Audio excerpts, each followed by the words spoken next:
इब्तदाए इश्क है रोता है क्या, फिर देखो आगे आगे होता है क्या। चुनाव आयुक्त जो है वो मुख्य चुनाव आयुक्त की तरह काम करें, किसी पार्टी के प्रवक्ता की तरह काम नहीं। कैसे चुने हुए विधायकों की चोरी की जाती थी और चुना हुआ सरकार गिराया जाता था। विधायक रिजॉर्ट घूमते थे, तो पहले ये सरकार की चोरी करते थे, आज ये मताधिकार की चोरी करना चाहते हैं और अंततः ये संविधान चुराना चाहते हैं। नफरत के बाजार में प्यार की दुकान राहुल गांधी। नमस्कार, मैं हूं फलक सिंह और आप सभी का स्वागत हो चुका है हमारे चैनल सच टॉक्स पर। हमारे साथ आज उपस्थित है कांग्रेस के तेज तर्रार नेता कन्हैया कुमार जी।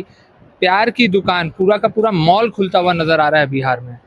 देखिए, इसकी वजह बिल्कुल साफ है। बिहार के लोगों के दिल में लोकतंत्र बसता है।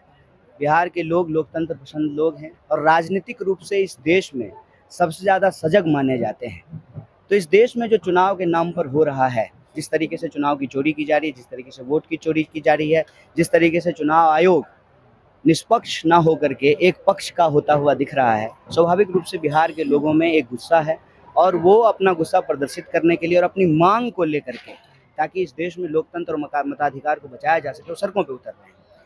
यह बात हम क्यों कह रहे हैं? यह बात हम इसलिए कह रहे हैं कि आप सबने देखा होगा कि कैसे चुने हुए विधायकों की चोरी की जाती थी और चुना हुआ सरकार गिराया जाता था। विधायक रिजॉर्ट घूमते थे, तो पहले ये सरकार की चोरी करते थे, आज ये मताधिकार की चोरी करना चाहते हैं और अंततः ये संविधान चुराना चाहते हैं। इसीलिए बिहार के लोग जो है इसका प्रतिकार कर रहे हैं अपने अधिकार के लिए। आपने सीधा चुनाव आयोग पर आक्रमण कर दिया है, क्या कांग्रेस को डर नहीं है? क्योंकि चुनाव आयोग खुद में एक बहुत बड़ी संस्था होती है, खतरा महसूस हो रहा है ऊपर से? मुख्य चुनाव आयुक्त के ऊपर किया है और हम यही मांग कर रहे हैं कि मुख्य चुनाव आयुक्त जो है वो मुख्य चुनाव आयुक्त की तरह काम करें, किसी पार्टी के प्रवक्ता की तरह काम नहीं करें। बीजेपी बार बार कह रही है कि मुद्दे से भटकाया जा रहा है बिहार वासियों को, अधिकार के नाम पर, तो कभी रोजगार के नाम पे पलायन यात्रा आपने किया था, उसके भी नाम पर भटकाया जा रहा है लगातार। बात बताइए, जब वोट की ही चोरी हो जाएगी, सरकार ही चोरी से बनेगी, तो जनता के लिए ईमानदारी से काम करेगी?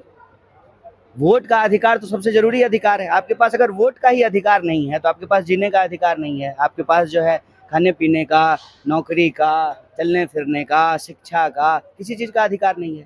पेंशन का अधिकार नहीं है, कोई जो है सरकारी योजना का जो है लाभ लेने के आप अधिकारी नहीं हैं।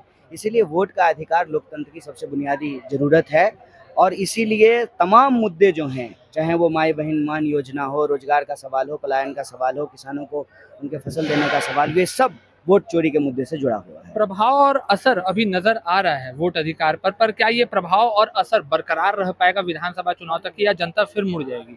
इब्तदाए इश्क है रोता है क्या, फिर देखो आगे आगे होता है क्या। देखते जाइए। सवाल रहेगा कन्हैया जी, नरेंद्र मोदी आ रहे हैं और फिर एनडीए भी, दो बड़ी पार्टियां यात्रा करते हुए नजर आ रही है, क्या कहिएगा?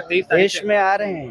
देश में नहीं, बिहार में आ रहे हैं। अच्छा, आप प्रदेश में आ रहे हैं, बधाई हो। प्रधानमंत्री जो है विदेश में ज्यादा रहते हैं।